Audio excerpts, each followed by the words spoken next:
Good evening and welcome to George's Family Matters. Today is Tuesday, January 10th, and we have a great show tonight. It's going to be divorce, and it's going to talk about how to protect your children from divorce in terms of their feelings and explaining things to them. And today we have Laurie Landry. She's been on our show before. Hi, Laurie. How are you? I'm fine, George. How are you? I'm doing good. Can you remind the listeners a little bit about yourself and what your qualifications are and what you do for a living? I'm a marriage and family therapist. I've been doing this for about 20 years, and I specialize in attachment and trauma with children. And you specialize in attachment. I realize that. And tonight we're going to talk about divorce and we're going to relate that a little bit to attachment as well. And Lori, I got to confess, it seems every time that we've done a show so far, and it just seems to be the way it goes, something goes wrong. Tonight is something very unique. I have my instruction sheets with all kinds of notes for myself. That's blank. So that's a whole new problem. I've never had that one before. I think we're going to have callers. I think that problem was taken care of, but we'll see as time goes on. Lori, I just want to start with first of all saying our show tonight's going to be about divorce. It's not going to be how to stop one. Maybe that's a whole other show entirely. What tonight's Mm-hmm. going to be about is once a divorce is imminent and it's going to happen, how do we handle it with the kids? How do we keep the family intact? Do co-parenting? Um, just that kind of stuff. And I just want to start with first of all, when do you even tell your children? Well, I think you tell them the truth. I don't think that you give them the information about what anybody thinks is it's whose fault or the reasons for the divorce in terms of the personal marital relationship. I don't think you should talk about money or infidelity or anything like that that children shouldn't have to worry about. But I think that it's important that both parents are clear about what the plan is before they sit down with their children, so that they don't just say we're getting divorced and we don't know what's going to happen from here, but that they say we're getting divorced and this is what's going to happen, and mom or dad's going to move out, or we're going to stay together living here for a while, or whatever the plan is. I think it's important to be able to be clear about that and know what's going to happen before you discuss it with children. And when do you let the kids know that? Are they the first ones to find out? Are they the last ones to find out? When do you let your kids know? At what point? Where should you be with your discussion with your spouse, soon to be ex-spouse? Well, I think everybody is different. Every situation, every family is different. More often than not, kids are not surprised. So, well, I shouldn't say that. Oftentimes, kids are not surprised, and other family members are not surprised.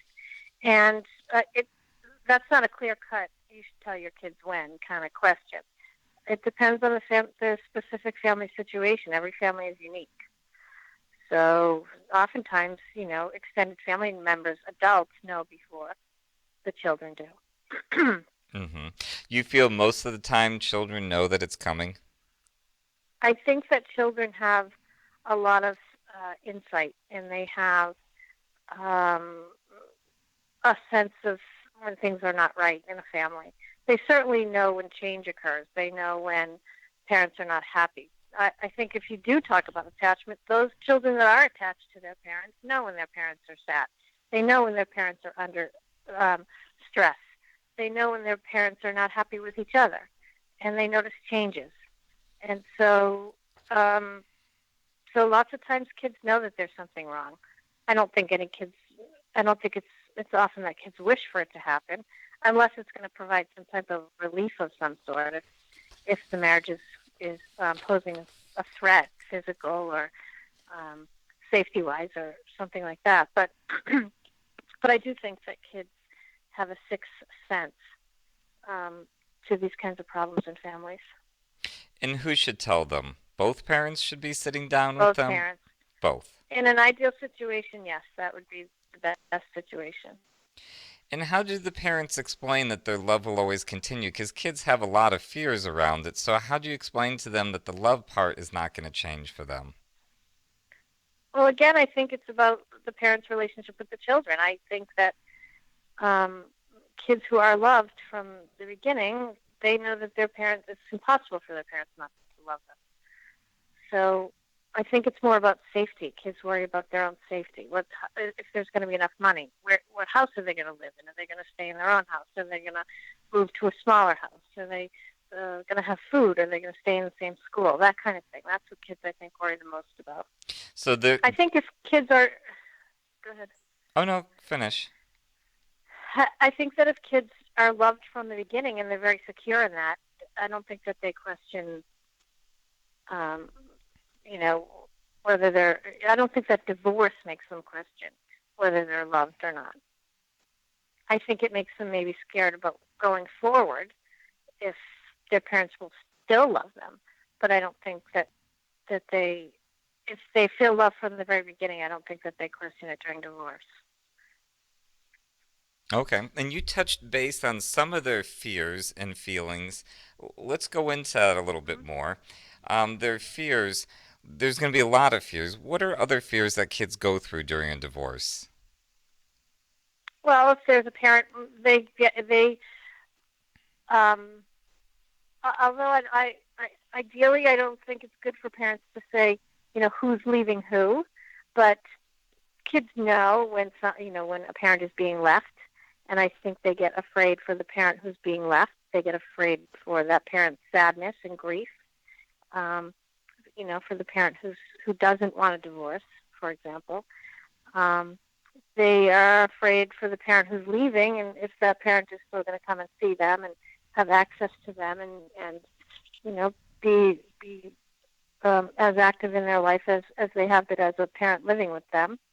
Um, so I think that there's all kinds of those abandonment fears. Is it Um, important to go over the details of custody with them? I think as much as you can keep it simple, um, without details of court appearances and things like that. Um, the more information you can give them that's appropriate for their age, the better off they'll be. Because when kids have the knowledge, then it's not as scary. It's the not knowing that's very scary in all human life. I think not knowing things is very scary. So when you explain to the kids that a divorce is coming, you're saying that it'd be scary for them to have questions. So shouldn't you explain what a divorce is, and how do you explain what a divorce is, and why does a divorce happen? Well, again, that depends on the age of the child and their maturity level. You're not going to have the same conversation with a 5-year-old as you would have with teenagers. You know, Well, teenagers. let's take both of them. Let's say it is small children. How would you explain to them that a divorce is happening? I would explain to them that mommy and dad are not going to be married anymore. They're not going to live in the same house. Again, though, there's all kinds of different uh, living situations. Sometimes these days, parents do live in the same house after they get divorced. Um, but I think that you have to explain to them as factual and as simple as possible about what your individual plan is. But divorce is mommy and dad are not going to be married anymore. We'll still be a family. It'll just be a family where mom and dad live in different places. Mm-hmm. And then you explain to them, whatever it is that you know about the arrangements, their living arrangements, and where the children will live, and how they'll go back and forth, or whatever it is. There's all kinds of um, living situations that are set up today between families and courts, and so on and so forth. Now, sometimes kids don't trust one of the parents, and it's because it's a dysfunctional family, it's a dysfunctional marriage, and that does come out. Would you agree that before a divorce happens, a lot of dysfunction is happening within the family unit? Of course, So, how do you reassure the child that this will actually be good for them instead of being worse for them? I don't think you can do that because divorce isn't always better for the child, particularly if there's not any significant, if the parents don't love each other anymore, and it's as simple as that, or they have different values, or, and there's not anything horrific happening, substance abuse, domestic violence, infidelity, that sort of thing. If people are just getting divorced because they don't want to be married anymore, it's not. It would be hard to justify that to a child that this is the best thing for you, because the reality is it's the best thing for the parents. Mm-hmm. So I would never, I, I wouldn't personally sit down and tell my children, um, where mom and dad are getting divorced, and this is the best thing for you, because that just doesn't make sense, Mm-hmm. and it's not believable. No, that wouldn't be believable. Um, No, the best thing for children is to have their parents married and happy, but that doesn't always work out like should you be giving them timetables so they know when these events are going to happen? that. As much as you can, but again, timetables change; they're very fluid. And you can say things like, in a couple of weeks this is going to happen. Or, I mean, I think the big things should be known. Who's going to move out? Is it going to be mom or dad that moves out? Where is mom or dad going to live? Close by, or are they moving to Texas? Or that kind of thing. Anything that you can give them in terms of facts, give it to them. But and if you have a timetable that's fairly, not flexible, that you can adhere to, then I think you should give them that too. But the timetables are rather fluid, particularly when they involve court. How do you explain if the parents are still living together? How do you explain that to a child that there's a divorce that's going to happen, but they're still living together? I don't know. That's a tough one. It, that's a real tough one. I, I, I suppose you say that mom and dad are not going to be married, but we're going to live in the same house together so that we can best parent you, so that we can stay being mom and dad, but we're not going to be a married couple. Mm-hmm. I think it's rather confusing, but a lot of people do it, and from what I hear, it works for some families. Mm-hmm. Now, Lori, I just put the phone number up for people to see because this is one of those conversations that we're having that I think really it's important for people to call in and ask individual questions because a lot of the things that we're talking about, as you say, really just pertain to the individual family, to the individual situation, to the individual child, Mm-hmm. depending on their age. So I encourage people to call in. I hope our phone lines work for them. We've had lots of problems in the past. I think that that's been fixed. But like I said, we're full of surprises around here. And while we're waiting for a phone call, I'll interrupt you or I'll just abruptly cut you off, Lori. No, I'll let you know when a That's call fine, comes. George. I'm used to it. Well, By the way, it was lovely. It was lovely visiting you in Florida over the holidays. people should probably know that Lori came to Clearwater over the holidays and she got a lovely room. It was, I won't say what hotel, it was in Clearwater, it was high up, and I looked out the window and I looked around. They had a sofa, and I said, "Is that where I'm going to sleep?"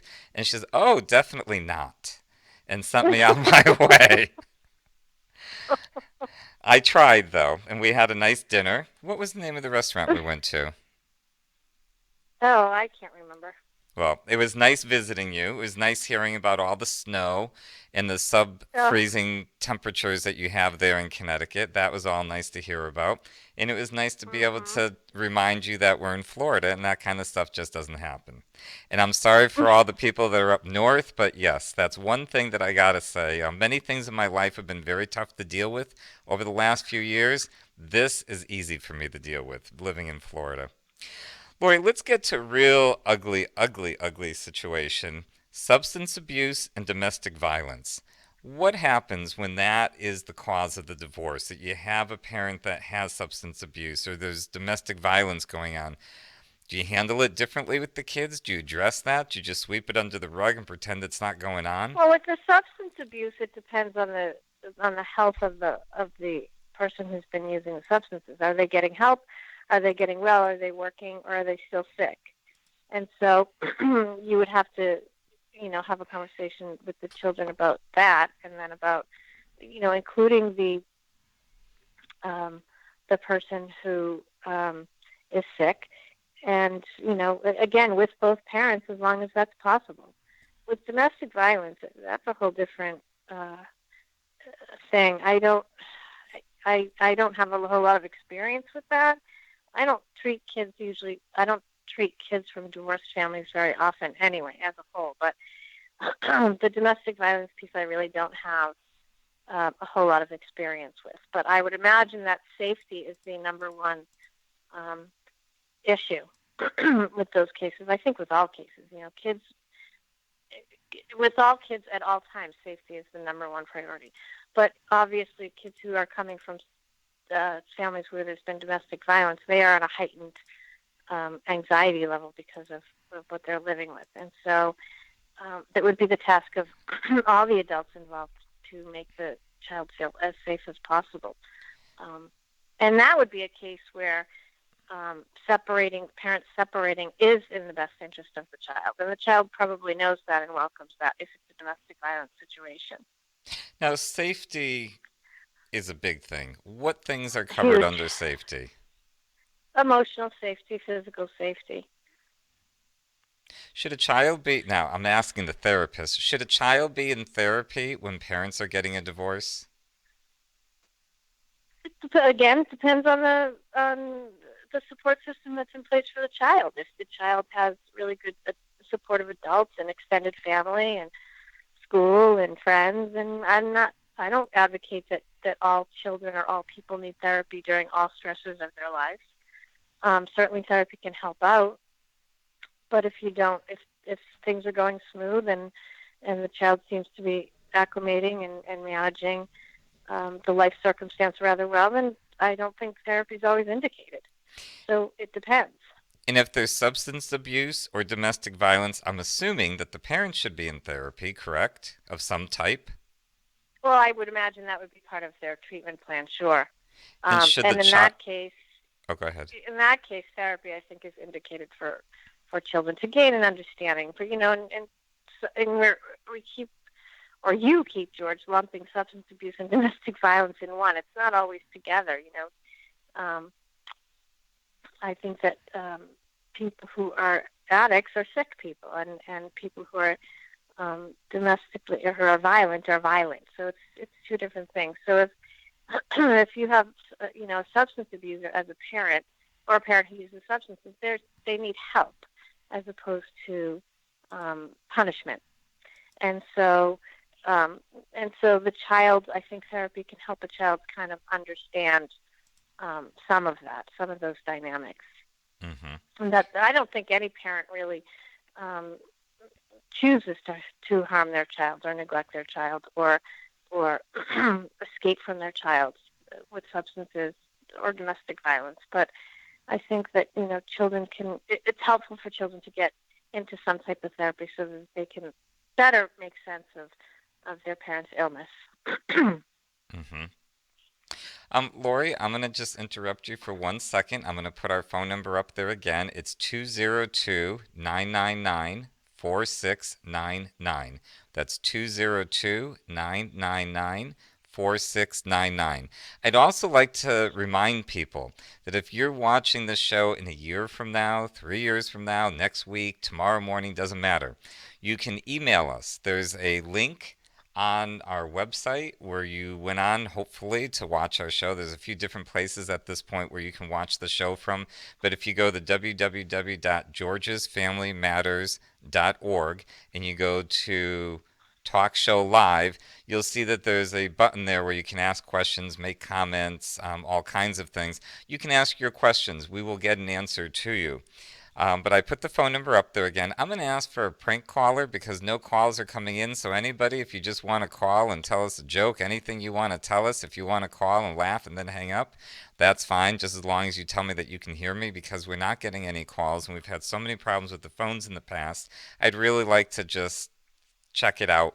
Um, I actually had trouble getting you on the line. It's funny, Lori, Mm-hmm. everything works so good during the day when there's nothing going on, but as soon as it's showtime, it's just every time something goes wrong. So But then again, I'm just going to show people a quick shot because we did fix some of the stuff that's been going on. But I just want to, you can't see this, Lori, so you won't appreciate it. But we now have a computer here. It's just a tablet to make sure that we actually live and we have sound. So we have that going.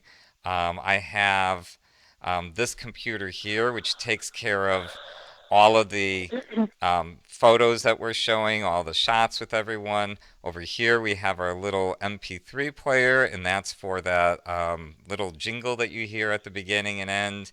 Um, Future shots that are coming up are up over here. This computer is actually the one at this point that's a problem, where it's the telephone and a YouTube connection. And then this is our mixer, and that basically takes all the sound from everything, puts it together, sends it out. When people call in, they don't get their voice back, so it takes that out. It's called the mix minus. It's way too technical. The point is, there's a lot going on here, so I ask for forgiveness in some of the problems that we're having with the show. I put the phone number back up there again, 202-999-4699. This is our first show for 2017. A little bit of had to think there for a second where we were. And this year, we're going to really get hot and heavy. Starting next week, we're going to have full weeks. We're going to have an exciting Monday through Friday lineup. And I think that people are going to be very happy with it. I know that so far, as of last year, and we only did last year in December a few shows, and Lori, we've had, I believe the number is at about 600 right now, or 573 to be more specific. 573 people have watched the different episodes. So that's really nice. It's good that people are Wow. getting that. Yeah, I was very happy with that. Apparently, nobody's able to call in or they're afraid to call in, but seriously, I wouldn't mind if you just called in. Even if you want to laugh at us, ask a question, talk anything about divorce. It can be even from a parent's point of view, from the spouse point of view, how to make things end smoother because it's all going to benefit your children. There's no doubt there that your children will do better with the smoother divorce and the smoother separation you have. And we're going to get to that in a second too. But Lori, getting back to my interrogation with you, um, how can parents make this smoother for the children? What can they do to make the child feel like it's a smoother transition? Well, they can get along with each other. They can be respectful to each other. That's What does really, really important. and what does respect consist of? Because I think that's a really important thing. During divorce, people can get ugly, name calling. Hmm. What are the guidelines for respect? I think certainly no name calling. Certainly just being pleasant um, and appropriate around the children. Not talking about the divorce in front of the children. Not talking about money. Not talking about whatever causes them contention in front of kids. Is it okay if things are so bad that they can't be civil with each other with no name calling and no arguing over money and things like that? Or if there is cheating or drugs or violence or anything else, is it okay just to be silent with each other? I think if you have to, you have to. Okay. So, If yes, if the alternative is talking to each other and not being able to be respectful, then yes, I think to have conduit, to have people, aunts, uncles, grandparents, whoever, do the talking for you. Um, and if you can't have a relationship that's workable, then you don't have one in front of the child. so the old saying of if you have nothing nice to say, don't say anything at all, that pertains here. Sure. Sure. You'd rather have them talking then and be civil. No name calling, I'm assuming, is a rule. I think that should be a rule in life, don't you think? Yes, I that mean, I don't think that married people should call each other names when they're angry with each other either. So, I don't think that siblings should call each other names. I think we all do at times, but I don't think it's a good thing. What are the rules of respect? Because I'd like to kind of get a little miniature bullet. Well, my definition of respect. that I steal from the Attachment Institute is treating somebody with importance, treating them as if they're important to you. And certainly, if you've made a baby with somebody, that they need to be important to you because Mm-hmm. they're your child's parent. Even if you've adopted a child with that person, they're your child's parent. And so, treating them with importance is really important, and or imperative, I think, for a successful um, divorce transition. And to be a if you can have a successful divorce, children are going to be your children forever. So I think you have to just go at it with being respectful at all times with your ex-spouse. So you wouldn't call somebody a name if you wanted them to feel like they were important. Um, you wouldn't raise your voice. You wouldn't swear. You wouldn't, you know, um, um, you certainly wouldn't do any of those things in front of the children. Now, divorce does make people ugly because divorce instills fear in the parent. Because, with divorce, parents, I think adults get pretty scared. What's going to happen to me? How am I going to continue my life as a single person? How am I going to, continue my life as a parent who doesn't live with my children, every day? So there's a lot of scared, and when people are scared, they act out and they do things that they wouldn't normally do. So I think it's really important that parents try to keep their scared to a minimum around their child so that they're not acting out. But nobody's perfect. We're all human beings. And that's really hard. Being a divorced person myself, it's really, really hard, I can tell you. By the way, that's why I wanted you on the show. You're an expert. You know about divorce. You had a divorce. You I'm have hardly an children. expert. Well, you know the things that's going to help the child, and you are an attachment specialist. And part of attachment is trusting the parent, knowing that their needs are going to be met. And I think through a divorce, that's very important because if you want to benefit the child, you want to still keep both parents significant and important in their lives. hmm Now, along that, do you have to still put the other parent on a pedestal? Hopefully, you did during your marriage. Do you still want to put them on a pedestal and say, Mommy's great, she really loves you and she's a good mom to you? Or is it I okay to think, just drop all that because you're getting a divorce? again, George, it's all, if you're the type of person who never complimented your spouse when you were married, then to all of a sudden start complimenting your spouse when you're divorced is going to seem unbelievable to your children. Okay. So I don't think you should put the other person down ever. Then Just like I don't believe that a adopted parent should talk negatively um, about a birth parent. Because here's the thing: if you talk negatively about your child's parent, you are talking negatively about 50% of that genetic makeup of your own child. Mm-hmm. So if you say your mother's a dirtbag or your mother's ugly or your mother's this, that's 50% of your child. So Mm-hmm. you're really insulting your own child when you insult their parent. And the same thing holds true for adoptive parents. If you say nasty things about a child's birth parent, you're saying nasty things about your own child. And that's just not fair. Mm-hmm. That's kind of the point that I wanted you to bring out because I think that's so important that when you're you don't have to put them on a pedestal, but don't take away from them. Don't take away from how good mommy is, how good daddy is. The child still deserves the parent. Well, and I also think that you need to make sure that if you keep going back to safety, your child is not going to feel safe if you're constantly putting your ex-husband down. He's this, he's that, he's this. They're not going to feel like he's a trustworthy, safe person. Mm-hmm. And that's scary for the child. Unless, of course, they're not a safe person, and then you have to maintain safety. But that's a whole different situation. Mm-hmm. So, Lori, I hear a door in the background. Are you trying to do something while you? escape you? I'm trying to get away from you. Maybe that's what it's sounding like. No, I have 3 dogs, George, as you know, Uh-huh. and they're constantly bothering me. So while you're doing the show, you're taking care of your dogs at the same time. You're multi-talented. I am. Lori, I'm multi-talented. when it comes to divorce, for hmm your child's benefit, not for your benefit, who should know, but who should know about the divorce in terms of the child's point of view?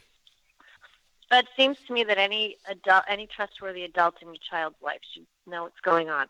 so that they can watch for signs of depression, sadness, ambiguity, confusion. Um, you know, so school, maybe the schools, maybe the child's teacher, again, depending on the child's age, um, and extended family, aunts, uncles. Um, maybe if you have a good relationship with your children's friends, parents, you could let them know what's going on. Mm-hmm. Should those people be talking to them about it or just listening? No, I don't think other people should be, unless the child goes to them. I don't think that they should be bringing it up, only because it's confusing, and the other people don't know the intimate details, and they don't know, what has been said to the child and what isn't supposed to be said to the child. So I just think to have them be a resource in case the child needs somebody to talk to, or to watch out for the child to make sure the child's doing okay. So, grandma, grandpa, no Mhm. matter how well intentioned, should probably not be talking to the child about the divorce, the parents, and that kind of stuff. Unless the child goes to them. Again, it's specific situations. How close are the grandparents to the child? How can the grandparents be non-biased and non-judgmental of the other parent? That's really difficult. So, if the You grandparents are know, angry, same rule, yes, probably you're better same off rules. being quiet about it. Mhm. Okay. And what details should and should not be discussed with the child in terms of the divorce? Because it's not their divorce, Anything. they're keeping the same parents, it's the parents that are divorcing each other. I think generally speaking, marital issues should be kept out of it. Infidelity, money, things like that. Who did what to whom? That sort of thing should be left out of it. Children don't need to worry about those things. Those are adult problems. Now, communication is always very, very important when it comes to a child. And wait, before I ask this question, I want to remind people 202 999 4699. I have it up there. Give us a call. Talk to us about whatever you have going on. I can't believe that out of the people listening, no one's getting a divorce. No one's thinking about it. No one has children that they're worried about that maybe they've gotten a divorce and they're trying to repair things, which we'll get to in a second, too. But getting back to the questions that we have, how do you get a child to ask questions and feel comfortable enough to ask questions? I would think that once you say divorce, the child's mind goes wild with fear, like we talked about, and you want to address those fears. But how do you get them to talk about it? You give them permission to talk about it, and you do that in your actions and in your words. So if every time you're talking to your spouse who you're divorcing, you get into a big fight, the kids are not going to bring it up because they're going to be afraid that it's going to incite some type of conflict. Mm-hmm. So if you give them permission, with your body language and your words, then they'll feel free to ask you about it and to talk about it and talk about their feelings and fears and sadness and everything that goes along with it, or their happiness about it. I don't know. It depends on the situation, but I think you have to give children permission to ask questions and Which safety. which parent should be doing this? Both. Mm-hmm. If they're both reasonable, then they both should be. Now, what if there was fighting? If there was a lot of fighting and bickering where the kids realize, okay, every time divorce gets mentioned, my parents just go nuts. So, how do you talk to that child? Then it's probably best to do it one-on-one when there's no fighting that's going to happen. Hmm. You know, um, yeah, one-on-one would probably be better. Maybe with an objective party in the room, a therapist or a teacher or a trusted adult, a family friend, something like that. Hmm. And Lori, once So, the divorce happens and the kids, the parents separate, and it could even be before the divorce, because really the divorce is not the separation. Sometimes separation happens before, sometimes parents are forced to live together for a while.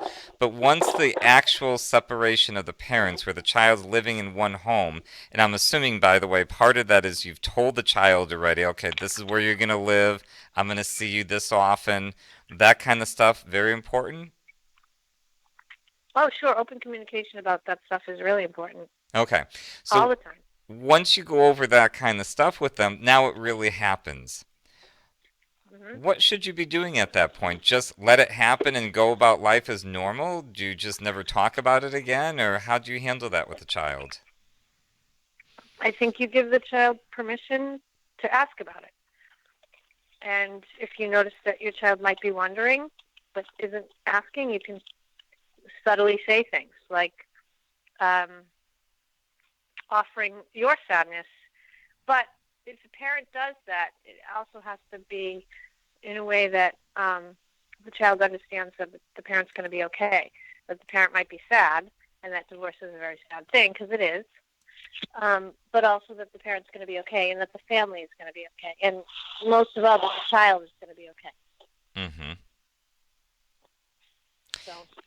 And Lori, we might wrap things up early because I was planning on some phone calls.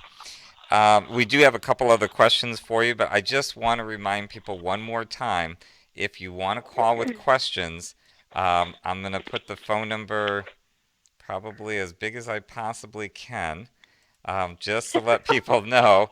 There it is. There's our phone number. Please give us a call. Again, anything to do with divorce, anything to do with um, any kind of situation that you're going through right now with a divorce. Maybe you had a divorce already, and how do you proceed from this point might be your question. Whatever it is, feel free to call and ask. We want to be able to answer some questions for people, help them make it a smooth transition. And you know what? If kids are listening, you can call too. Maybe it's something where you don't know how to talk to your parents. And kids are allowed to write in as well. We prefer adults do, but kids can write in because some of our topics are going to pertain to children as well. So, Lori, now the parents are separated, time is going on, and it comes time for the holidays. It comes time for a birthday.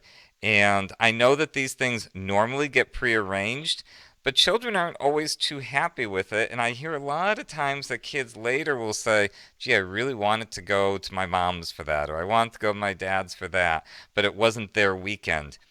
Is that in the child's Hmm. best interest to really truly keep to that schedule that the court gives and says, here it is? Because I see parents bicker about that kind of stuff all the time.